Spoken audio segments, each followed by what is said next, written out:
देखिए, गाय जो शकल में है वो तो पशु की शक्ल में है, लेकिन गाय देवता है जिसके शरीर में 33 कोटि देवता विद्यमान रहते, उसको पशु कहना जो है उचित नहीं है। अगर आप देखेंगे पूरे विश्व में, इवन सऊदी अरेबिया में जहाँ से इस्लाम निकला है, वहाँ पर भी गाय की बलि नहीं दी जाती है। देखिए, गाय जो शकल में है वो तो पशु की शक्ल में है, लेकिन गाय देवता है जिसके शरीर में 33 कोटि देवता विद्यमान रहते, उसको पशु कहना जो है उचित नहीं है।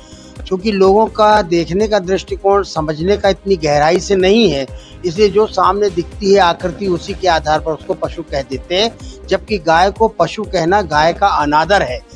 गाय को राष्ट्रीय पशु नहीं, गाय को भारतवर्ष का राष्ट्रीय संरक्षणीय प्राणी कहना चाहिए। उसमें प्राण है और वो जीवंत इकाई है, इसलिए इस प्रकार की मांग करना ज़्यादा अच्छा उचित होगा। और जिसके लिए हमारे वेदों में, शास्त्रों में, उपनिषदों में उद्घोष किया गया है, गावो विश्वस्य मातरा, वो विश्व की माता है। जिसे हमने माता कहा है, जिसे हमने देवता कहा है, उसे पशु कहना उचित नहीं है। ये बात बिल्कुल सत्य है। और इकबाल जी ने जो आह्वान किया है कि इस्लाम में गाय को काटना जो है वो हराम कहा गया है, इस्लाम के उसूलों के विरुद्ध है कि आप दुधारू प्राणी को, अबोल प्राणी को आप उसका वध करते हैं, और खास तौर से बकरीद पर।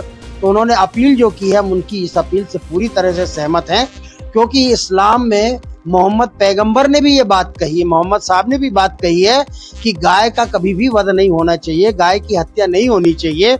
और अगर मुसलमान ये कहता है कि नहीं, हमको तो, हमारे लिए तो जायज है, तो हम ये भी आपको तर्क देना चाहते हैं कि जब यहाँ पर इस्लाम की हुकूमत थी भारतवर्ष में, उस समय अकबर से लेकर के, बाबर से लेकर के, हुमायूं से लेकर के, हैदर से लेकर के टीपू सुल्तान तक सबने अपने अपने हुक्मनामे जारी किए थे, और सबने कहा था कि गाय की हत्या यदि कोई करता है तो गो हत्यारों का सर कलम कर दिया जाए। और वो रिकॉर्ड मिलते हैं कि उन्होंने गायों के काटने वालों के सर कलम कर दिए थे। और इतना ही नहीं, जब टीपू सुल्तान का कार्यकाल आया तो उन्होंने कहा कि नहीं, सर कलम न किया जाए, जिन हाथों ने गाय के साथ ये क्रूर कर्म किया है ऐसे लोगों के हाथ काट दिए जाएं, और ताकि जीवन भर उनको इस अपराध का बोध रहे कि इन हाथों से हमने इस अबोल प्राणी को, इस महत्वपूर्ण प्राणी का हमने वध कर दिया है। इसलिए टीपू सुल्तान ने संशोधन कर दिया था अपने हुक्मनामे में। हम सबने सुना कि किस तरह एक जो इमाम हैं वो बता रहे थे कि गाय कुर्बानी में करना ये अनिवार्य नहीं है। और हमने ये भी देखा कि हाई कोर्ट ने भी जब रूलिंग किया अभी जस्ट एक दिन पहले, तो हाई कोर्ट ने क्लियर किया कि जो गाय की जो हत्या करते हैं वो इस्लाम का इसेंशियल पार्ट ही नहीं है।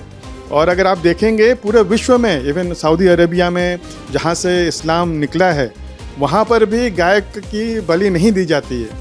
तो ये बहुत दुर्भाग्यपूर्ण है कि क्योंकि हिंदू गौ माता की पूजा करते हैं, प्रेम करते हैं, कुछ लोग सिर्फ हिंदुओं को उकसाने के लिए अगर ये कार्य करना चाहते हैं, इससे बड़ा दुर्भाग्यपूर्ण क्या हो सकता है। जब एक एस्टेब्लिश्ड इमाम कह रहे हैं वेस्ट बंगाल के कि गाय की हम लोग इस बार कुर्बानी नहीं करेंगे, तो अगर उसको हट करके अगर कुछ पॉलिटिकल लोग बता रहे हैं कि नहीं ये तो होके रहेगा और नहीं तो हम मर जाएंगे माई वे और हाईवे, तो ये बहुत बड़ा दुर्भाग्यपूर्ण है। और हम यही आशा करेंगे कि हाई कोर्ट ने भी क्लियर कर दिया है, इवन जो ये जो कानून जो है वो 2001 से बना हुआ है कि जिस तरह जो काऊ हो गए, कैमल हो गए, बड़े एनिमल है, उनकी कुर्बानी नहीं हो सकती। আমাদের ভিডিও ভালো লাগলে লাইক এবং শেয়ার করুন, কমেন্ট সেকশনে গিয়ে জানান আপনাদের মতামত। আরও ভিডিও পেতে আমাদের চ্যানেল সাবস্ক্রাইব করুন এবং প্রতি মুহূর্তে খবরের আপডেট পেতে প্রেস করুন বেল আইকন।